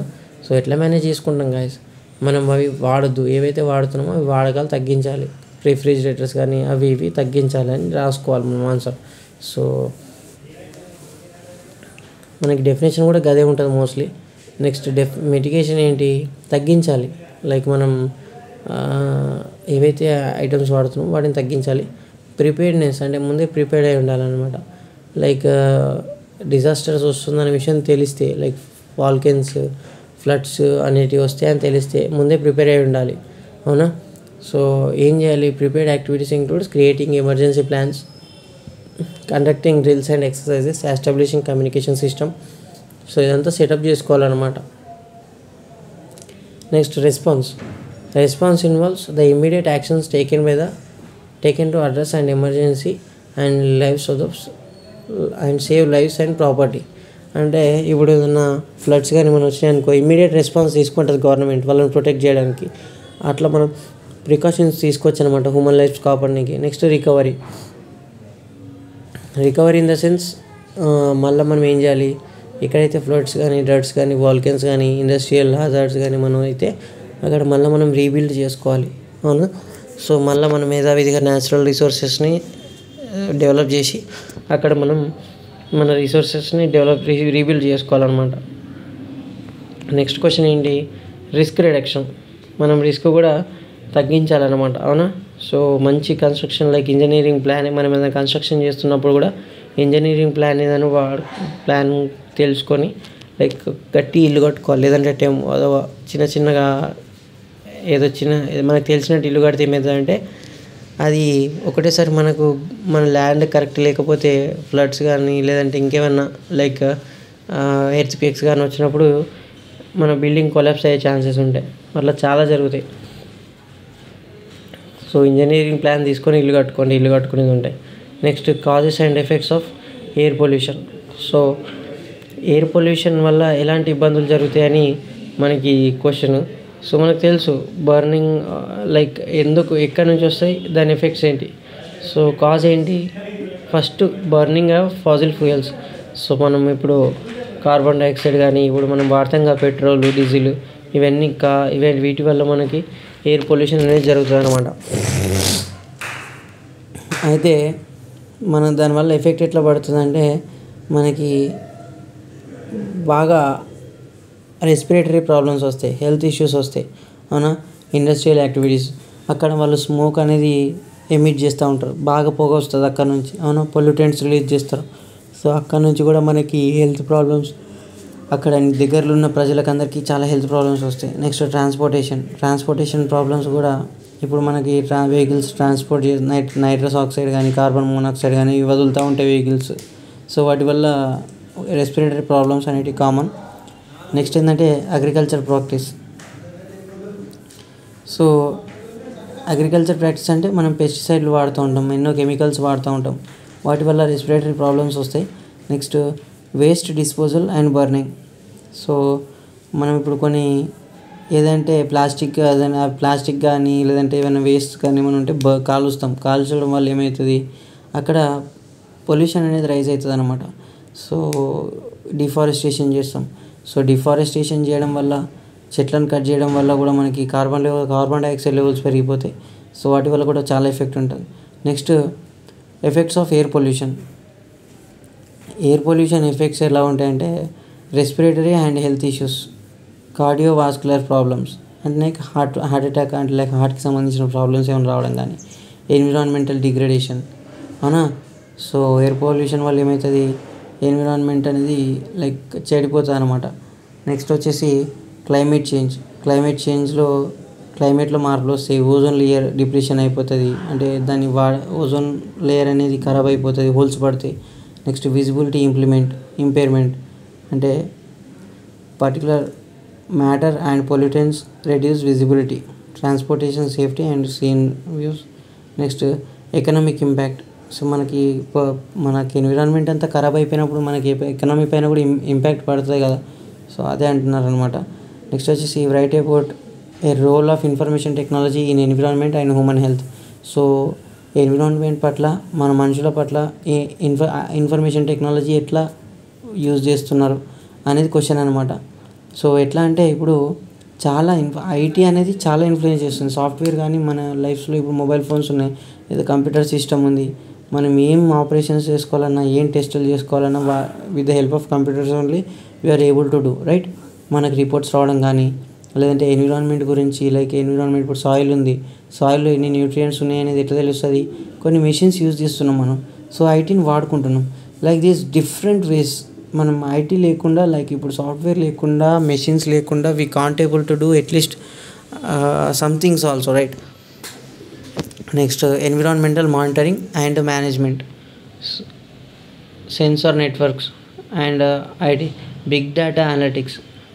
నథింగ్ బట్ ఇవన్నీ ఏంటి ఫ్రెండ్స్, జస్ట్ మనం ఐటీ యూజెస్ ఎట్లా ఉంటాయి అనేది క్వశ్చన్ అనమాట. మనం ఇప్పుడు లైక్ హాస్పిటల్స్లలో ఎన్నో పేషెంట్స్ ఉంటారు, ఎంతో కథ ఉంటుంది, అవునా. ఎవరెవరికి ఎన్ని శాలరీలు ఇస్తున్నారు, ఎవరెవరికి ఎంత హెల్త్ ప్రాబ్లమ్స్ ఉన్నాయి, ఎవరెవరు ఎంత పే చేస్తున్నారు, ఎన్ని మెడిసిన్స్ వచ్చినాయి, అవన్నీ ఎట్లా పాసిబుల్ అవుతుంది. నోట్స్ రాస్తే పాసిబుల్ అవుతుందా? ఇమ్మీడియట్గా మళ్ళీ మనం నోట్స్ చెక్ చేసుకోనికి ఉంటుందా? ఉండదు కదా. సో మనం ఏం రాసినా కానీ, ఫైల్స్ రాసినా కానీ కష్టం. ఇప్పుడు మనం ఈ ఎక్సెల్ యూజ్ చేయడం వల్ల, లైక్ ఎంఎస్ ఆఫీస్ యూజ్ చేయడం వల్ల మనకి ఈజీ అయిపోతుంది డేటా, అవునా. సో కొన్ని డేటా టూల్స్ ఉంటాయి, వాటిని వాడుకోవడం వల్ల మనం ఎక్కువ డేటాను స్టోర్ చేసుకోవచ్చు సాఫ్ట్వేర్లో. Next climate change. క్లైమేట్లో ఎలాంటి చేంజెస్ వస్తున్నాయి అనేది మనము కొన్ని మెజర్స్ ఉంటాయి అన్నమాట, అవునా. సో వాటిని యూజ్ చేసి కూడా మనం ఆ మిషనరీస్ యూజ్ చేసి కూడా మనం తెలుసుకోవచ్చు క్లైమేట్లో ఏం చేంజెస్ వస్తున్నాయి. నెక్స్ట్ హెల్త్ కేర్ ఇన్ఫర్మేటిక్స్, అవునా. Electronic health records, telemedicine and remote monitoring. Next disease surveillance and early warning ecosystem. So ఈ ఆల్మోస్ట్ అన్నీ. నెక్స్ట్ వచ్చేసి education and environmental education and awareness, online platforms ఉన్నాయి. సో మనకి ఏంటంటే health విషయంలో కానీ మనకి ఎన్విరాన్మెంటల్ విషయంలో కానీ ఇప్పుడు ఇట్లా ఈ పాయింట్స్ అని రాయాలని ఏం లేదు, మీకు ఐటీ ఎట్లా ఉపయోగపడుతుంది దాని గురించి రాయండి. మీరు కొంచెం జనరల్గా రాసినా నడుస్తుంది. నెక్స్ట్ వచ్చేసి ఏంటి, causes and control measures of water pollution. Water పొల్యూషన్స్ని ఎట్లా తగ్గించవచ్చు అంటే ఇండస్ట్రియల్ డిశ్చార్జెస్ ఉంటాయి. ఇప్పుడు ఇండస్ట్రియల్ డిశ్చార్జెస్ అంటే ఏంటి, కొన్ని కాలువల పక్కన ఇండస్ట్రీస్ పెడతారు, అక్కడ నుంచి వచ్చే కెమికల్స్ అన్ని కాలువలో వదిలితే కాలువలో అన్ని కెమికల్స్ కలిస్తే అంతా ఖరాబ్ అయిపోతుంది అంత వాటర్ అంతా. సో అట్లా చేయొద్దు అని చెప్పేసి అంటున్నారు అనమాట. నెక్స్ట్ వచ్చేసి agriculture run of. So pesticides వాడడం తగ్గించాలి అని అదొక మెజర్స్ తీసుకోవడం. నెక్స్ట్ ఏంటంటే ఇంప్రాపర్ వేస్ట్ డిస్పోజల్. ఏదైతే వేస్ట్ ఉంటుందో మనం యూజ్ చేసిన తర్వాత అది ప్రాపర్గా డిస్పోజల్ చేసుకోవాలన్నమాట. నెక్స్ట్ ఏంటంటే సీవేజ్ అండ్ వాటర్ డిశ్చార్జ్, ఓకేనా. సో సీవేజ్ వాటర్ డిశ్చార్జెస్ అనేవి చేయాలి. inadequate treatment of domestic and industrial wastage before discharging into the water bodies. So oil spills అనేవి చేయకుండా చూసుకోవాలన్నమాట. సో ఇది ఆయిల్ స్పిల్స్ అంటే వాటర్లో ఏమవుతుందంటే ట్రాన్స్పోర్టేషన్లో చేసినప్పుడు ఆయిల్స్ అనేవి వాటర్ పైన పడ్డప్పుడు ఏమవుతుంది, మనం వాటర్ నుంచే ప్లాంట్స్ రెస్పిరేషన్, యానిమల్స్ రెస్పిరేషన్ జరుగుతుంది ఆ వాటర్లో ఉన్న ప్లాంట్స్, యానిమల్స్. అదే ఆయిల్ వేసినాం అనుకోండి, అక్కడ నుంచి బ్రీతింగ్ రాదు, అక్కడికి చనిపోతాయి అవి. సో జంతువులు కానీ యానిమల్స్, బర్డ్స్ కానీ. సో అక్కడ ఆయిల్ స్పిల్స్ కాకుండా చూసుకోవాలి. కంట్రోల్ మెజర్స్, కొన్ని కంట్రోల్ మెజర్స్ కూడా ఏమన్నా లైక్ డబుల్ హల్ ట్యాంకర్స్ అని, improving spills responsibility capabilities. So like మనం అక్కడ నుంచి లైక్ ఏదైనా కానీ ఆయిల్ తీసుకురావాలంటే సముద్రాల నుంచే తీసుకొస్తాం. కొన్ని మెజర్స్ తీసుకోవాలన్నమాట ఇలాంటివి. Next control measures of water pollution. మనం వాటర్ పొల్యూషన్స్ని ఎట్లా కంట్రోల్ చేయొచ్చు అనేది. నెక్స్ట్ రెగ్యులేటరీ మెజర్స్ అనా. సో కొన్ని రెగ్యులేషన్స్ పెట్టుకోవాలి. పబ్లిక్ అవేర్నెస్, జనాలకు చెప్పాలి వాట్ ఈజ్ వాట్ అనేది. Next research and monitoring, research చేయాలి ఎట్లా కంట్రోల్ చేయొచ్చు అనేది. టెక్నాలజికల్ సొల్యూషన్స్ ఏమైనా ఉంటే తెలుసుకోవాలి. ఇంటర్నేషనల్ కోఆపరేషన్స్ అంటే ఇంటర్నేషనల్ అగ్రిమెంట్స్ అనేవి ఉండాలన్నమాట. మీరు ఖరాబ్ చేయొద్దు వాటర్ని, మేము ఖరాబ్ చేయొద్దని. Next sustainable practice. So agriculture కూడా సస్టైనబుల్ ప్రాక్టీస్, కెమికల్స్ వాడకుండా చేసుకోండి అనే విషయాలు చెప్తూ ఉండాలి. All these makes you to reach and for the sustainable development of environment. So ఇవన్నీ మెజర్స్ మనకి మన ఎన్విరాన్మెంట్ గ్రోత్కి వెళ్ళిపోతాయి అనమాట. సో ఇవి guys important questions, most repeated. మీకు వీడియో నచ్చితే తప్పకుండా లైక్ చేయండి, share with your friends as well. And guys please like the video first of all. So ఈ పీడిఎఫ్ కూడా నేను మీకు టెలిగ్రామ్లో ఇస్తాను, మన టెలిగ్రామ్లో జాయిన్ అవ్వండి. వితిన్ 3-4 అవర్స్లో నేను మీకు టెలిగ్రామ్లో పోస్ట్ చేస్తాను. జస్ట్ ఆ పీడిఎఫ్ను ఒక ఎగ్జామ్కి వెళ్ళే ముందు ఒకసారి చూసుకున్నా మీకు ఈజీగా అర్థమైపోతుంది. Thank you, bye bye. So మన టెలిగ్రామ్ ఛానల్ వచ్చేసి పాకెట్ స్టడీస్. చాలామంది లింక్ అడుగుతున్నారు, టెలిగ్రామ్ లింక్. బట్ ఏంటంటే టెలిగ్రామ్ లింక్ బ్రో అది మనకి యూట్యూబ్కి వైలేషన్స్ అనమాట. వేరే ప్లాట్ఫామ్ లింక్స్ టెలిగ్రామ్లో పెట్టడం, వేరే ప్లాట్ఫామ్ లింక్స్ యూట్యూబ్లో పెట్టడం. సో డైరెక్ట్ టెలిగ్రామ్లోకి వెళ్ళి పాకెట్ స్టడీస్ అని సెర్చ్ చేస్తే మన ఛానల్ వస్తుంది. So you can find my channel there and you can join into the channel and get this PDF for free of cost. Thank you, bye bye.